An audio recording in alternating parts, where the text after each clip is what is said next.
4 people were killed in Odessa, foreigners, crew members of a Greek ship flying the flag of Barbados.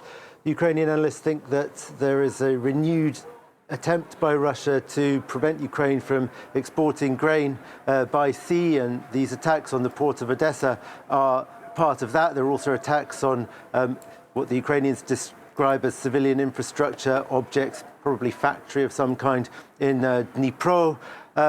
There was also an explosion in Ivano-Frankivsk in western Ukraine, which is a very worrying development, actually, because apparently these were 2 teenagers that the Russians had verbalized, recruited in order to plant explosives. How much they knew about the task that they had been given is not clear. One of them died. The Russians blew up the explosives remotely. It was near the railway station there in Ivano-Frankivsk. One of the kids survived. So yes, those attacks continued, and of course on the front line the attacks continued as well. But that was absolutely to be expected.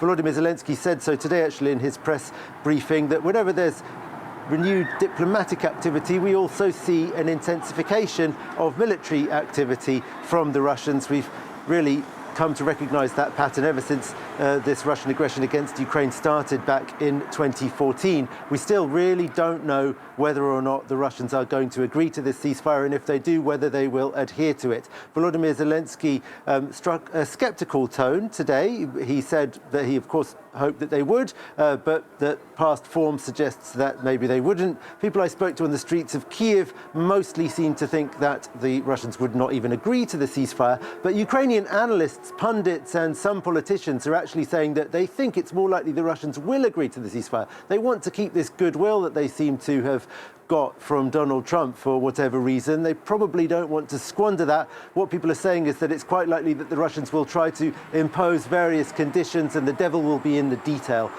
as the negotiations on exactly what form this ceasefire might take and when exactly it will go into force will go on tomorrow, with this American delegation arriving in Moscow and perhaps into next week.